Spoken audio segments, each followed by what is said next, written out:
Hey everybody, my name is Chandler. I am a small business owner here in the US, and I kind of wanted to walk you through how a business owner slash GM uses Workflowy to manage his entire business. By entire, I mean anything that is a task or a project or has an action associated to it, I put into Workflowy. I also use it as a repository, an archival system. I put all my meeting notes in there, um, anything about any of my products I sell. Basically, I just dump my entire brain in here so I don't have to use my brain to store that stuff, to use it as a task manager.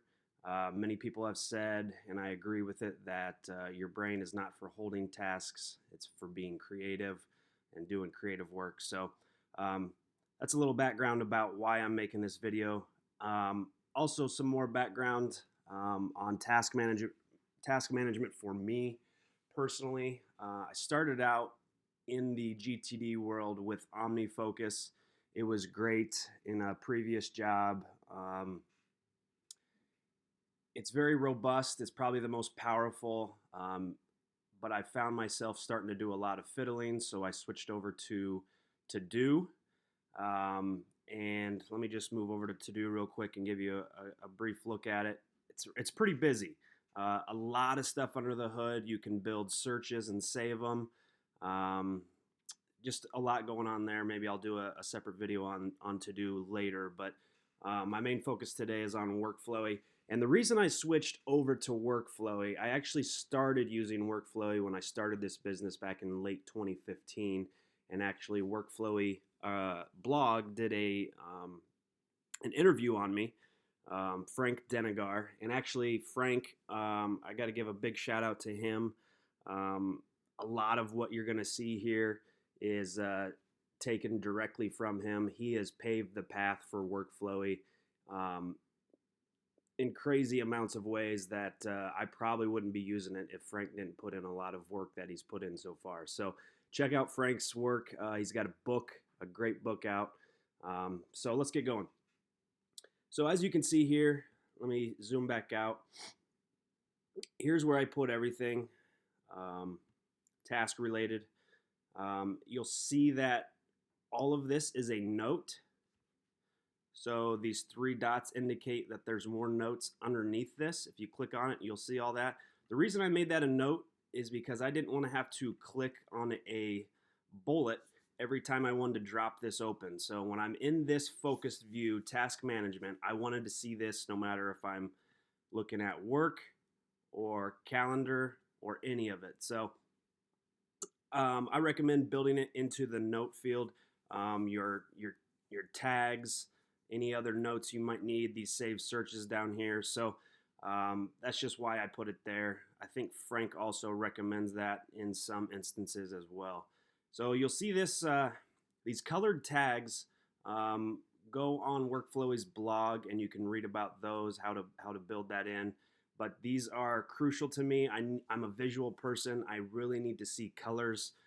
So right when I see red, as you can see there, it's hashtag due is the tag. That means it's due. If I don't do it, something will catch on fire. So whether it's paying a bill, whether it's an event coming up, I'm basically a project manager, 80% of my job.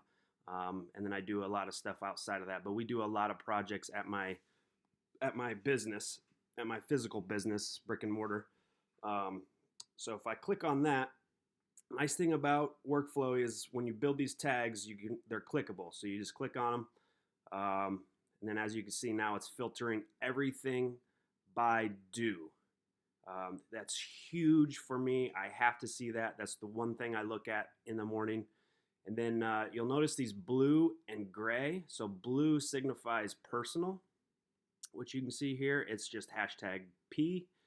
And then the gray signifies my work.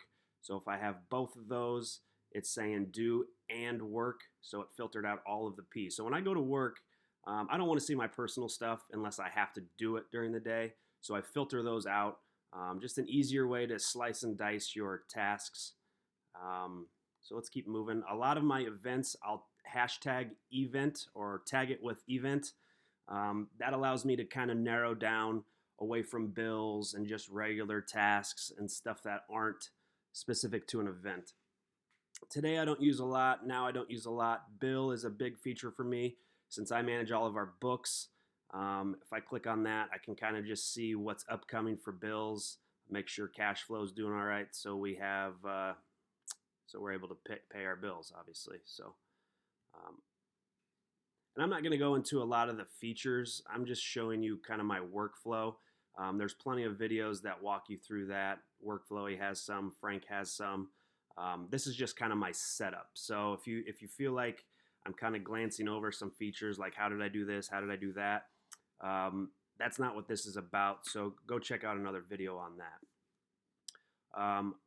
Waiting for, I delegate a lot, or I ask a lot of questions via email or whatever. So my waiting for tag is huge. I'll look at that every morning and just kind of look through here and see what I'm waiting for back from somebody.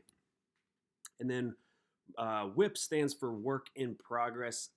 This is a Kanban idea, and Frank has a video on that as well, so go check that out. So this is just a way when I start something, whether it's an upcoming project or a task in the future that I've already started, I'll throw this WIP tag on it. That way I know it's in process, and I know something's happening with it, whatever that may be. So I can just look down and see, click open these nodes and see what's going on. So these are my main tags up here, kind of universal. And then the ones that are specific to work, I'll put under the work heading here. And then the ones for home, I put under there. These are basically either device or location specific, as you can tell. Big for me, I like to click on do, and then when I get to work, I'll click on email if I'm in the email mode, or I'll click on brewery. So I physically have to be at that location to do that task, or computer if it's a task that requires a computer rather than a phone or an iPad or anything like that. I just built this the other day. It's basically my morning checklist. I had this built into my head, but I kind of wanted to flesh it out on text. So if I saw it every morning, I was more likely to do it. So these are the steps I walk through every day to kind of prioritize my tasks for the day. Down here, you'll see some text and then a link. So these links are what I call saved searches. So you can type anything into this search box, or you can drill down into any bullet you want, and Workflowy creates a new, I guess, IP address. I don't know how else to describe it. And then you can save that. So that's basically what I've done here. These are just quick ways for me to jump to these locations. So work inbox, if someone calls me up on the phone and I need to just get it out of my head or get it into some form, whether it's paper or electronic, I'll click on that, start typing the task. I'll just put wife called about sick child. Even though this isn't work, that's the only thing I could think of right now. So I'd put it there, and then at the end of the day, I'll go through my inbox and get that down to 0. So let's jump back here. So I go through all of these, and I move them into the calendar. So the calendar for me is where I spend about 90% of my day, and you'll see why. I have a lot of reoccurring events, whether they're daily, whether they're every Wednesday, whether they're once a month, like paying sales tax or consumer's use tax, or every 2 weeks, like payroll. And I just have some projects that have due dates on them, specific events coming up, whether it's live music, yada, yada. So I put those in the calendar, and you can see here, again, I would go reference Frank's blog posts on exactly how to set up a calendar. I'm not going to go into that, but you can see the gist of it. Heading is the month, and then it breaks down into the days of the month. And I like to see the actual day. So the 26th, if I didn't have Monday there, it would be a lot harder for me to kind of visualize in my head what's going on that day. Is it a Saturday? Is it Sunday? So that's really nice. And so I already did this for today. I probably should have saved it for the video, but you would have seen right here, Friday, 23 Friday. And so at the end of the day, and I like to do this at the end of the day or that night, I plan all my tasks for the next day. I know a lot of people recommend this because when you wake up, you obviously have the most energy. You're probably the most creative at that time, and you don't want to spend your energy trying to prioritize your tasks and kind of get your brain bogged down and get it all. I guess I don't know where I was going with that, but um, I just know a lot of people recommend doing it at the end of the night when you have low energy, laying in bed, whatever. And then so you can wake up the next morning and just jumpstart your day by getting into your tasks and getting things done. So I already did that, and I've never seen anyone implement this, but for me, this was a game changer. I know a lot of people use their calendar for time specific, which is what David Allen recommends, like appointments, meetings. If it's due at a certain time or you got to be somewhere at 10 a.m., he says use your calendar for that. But I'm seeing more and more people put their tasks in their calendar. And for me, I haven't found a great way to implement that. So what I did, I just built a hybrid system into Workflowy. So instead of this heading saying Friday and then having a bunch of list of tasks of like 20 to 30 tasks, whether small or big, I built basically 1 hour increments, and then I start moving tasks into where I feel like I can get them done or where they need to be done. So here at 7 a.m., let's open that up. My son's sick, so I need to give him medicine. I have to do that between 7 and 8 because he leaves at 8 o'clock. So if I just had this randomly throughout my list, or maybe at the top, it would still work. But for me, I just like seeing it visually broken down into here's what I'm doing at 7 a.m. Cool, I got these done. Let's complete them. 7 a.m. is done. All right, we're getting into 8 a.m. So here's all the things I need to do at 8 a.m. and then 9 a.m. yada yada. I guess for me it just flows better. It's also a great way for me and probably for a lot of people to not over commit to tasks. Before I built this or set this up, I found myself saying, "Oh yeah, I can get that done, and I can get that done, and that done," and I was pulling in like 30 tasks, even if they were 10-minute tasks. At the end of the day, I was like, "Oh, I only got half done," and it just didn't make me feel the greatest. And I know there's some psychology and research about that. So, and also what you should search is the planning fallacy. I did some research on that. Basically, we over plan and over commit because we can think we can do more than we actually can. So setting this up visually by 1 hour increments for me, let me say, okay, that task takes 5 minutes. Here's a 20-minute task, and here's a 15-minute task. I'm only going to do that in the 8 a.m. slot. All right? So I can't do any more from 8 a.m. to 9 a.m. So now I'm going to have to start filling 9 a.m., then 10 a.m., and so on and so forth. And as you can see, I like to keep some gaps. And one thing is because this project right here is going to take a number of hours. But if you leave some gaps or you don't fill in your load as much as you could, there's always going to be things that disrupt your day. As a business owner, I mean, I get stuff thrown at me daily that I didn't prioritize for. I'll get a phone call saying this account needs my product, so now I have to go fill or create that product, which in my world is fill a keg of beer. So that takes time. I have to stop and pause all my current projects or tasks I'm working on. Let's say the heating, the HVAC system goes down. Now I got to make a bunch of phone calls and I got to figure out what's going on with that. That takes an hour or two. On and on. You guys have your own use cases there. So let's keep moving. So that's I think I walked through that pretty well. If you have any questions, email me. bing098911@gmail.com. I'd be happy to answer any questions about why I set this up or how to implement it better. So after you get through that, let's say I've filled up as much as I want. Must do, I would throw any due items like this. I would throw in there if it was due that day. Obviously, I've already scheduled everything, quote unquote, scheduled everything from the must do category. Should do is things I want to get to or I should get to soon. So I throw it in there, and as the day progresses, let's say that bottling only takes about an hour, and at 11 a.m. I've got some free time. I'll jump into this, pull them up there, and start working on them. And then could do basically stuff that's the least important out of everything in this list, but I still want to get to soon.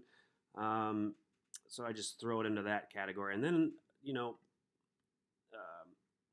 opening and closing this bullet kind of helps me hide it, keeps all these extra tasks out of view, kind of reduces my stress. I know they're still there. I'm not arguing that, if I don't see them, they're not there. I get it, but it just visually helps me better. Helps me work better, more efficiently. So let's kind of work. I guess I can show you Saturday, and I'll just pull these back out. So let's say I only have a couple to show you here, but so what I would do to start the day is I just pull them up here and say, well, we open at 11 a.m. So at 11 a.m., I'm going to have Heather change out the seasonal menus and then prepare for our 2-year anniversary, which is tomorrow. That's at 5, so I want to start that at 3. So I drop it in there. And then prepare for live music. That's at 7, so I'm going to start that at 5. So hopefully you get the gist on how to schedule. Pretty easy, drag and drop. If you want to pull all of them together, highlight them, drag them. And you can see based on your right and left horizontal movement will determine if it becomes a subtask or if it just goes right under. So, or you can tab over to do that. Pull this back out so I don't confuse myself.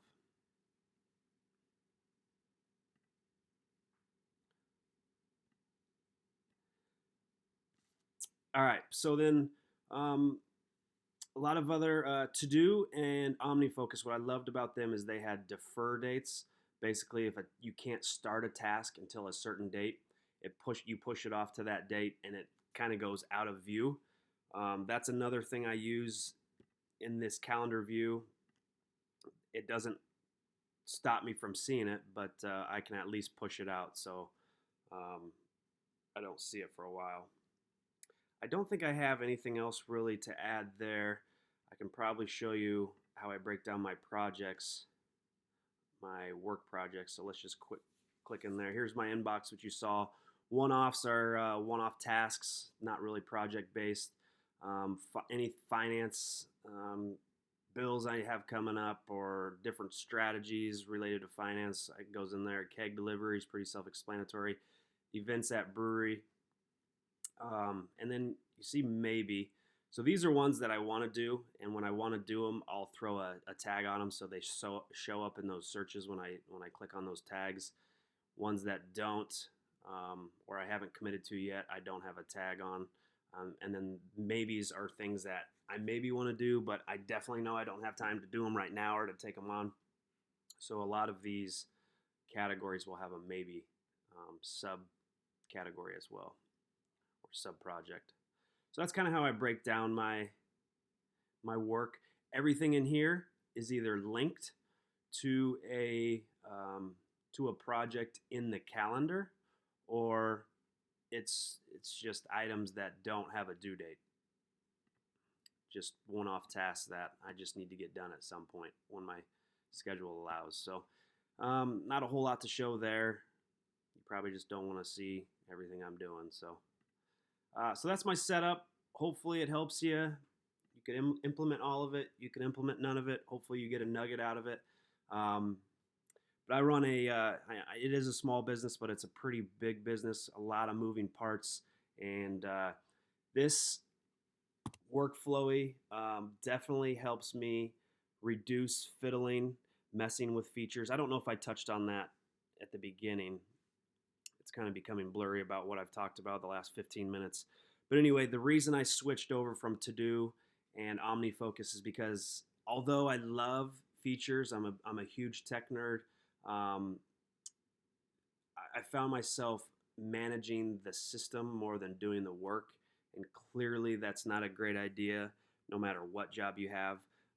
So in To-Do, for example, I was spending a lot of times perfecting a certain search and then saving it and building custom perspectives to slice and dice instead of just doing the work.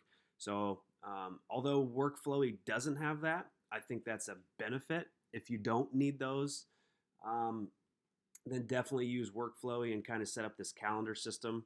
It's so easy to just say, okay, I know it doesn't have, I know it can't filter in chronological order by due date, but all I got to do is click on this, and now it does. Now I'm filtered, and I just keep going down. Here's March, all the way into April, all the way into May. So visually, it's not as pleasing, definitely. I'll agree there. But the benefits you get from productivity of not fiddling, at least for me, you might not be a fiddler. You might be able to use To Do or OmniFocus just fine and not do that. I I'm just a procrastinator, so I have to eliminate all of these. And my productivity has gone through the roof since I came over to Workflowy. I schedule my tasks, I open this up, and I just go. There's nothing to mess with. There's no sidebars to play with on each side like in To Do. So um, that's my system. Hopefully, you found something like I mentioned that you can use. Any questions, comments, post them below. I did give out my email address. Not that I'm an expert by any means. I would definitely check out Frank Denegar's book. Um, it's awesome. Definitely purchase it. I don't know if he's got a refund policy, but it's worth the money, even if he doesn't. So, all right, take care.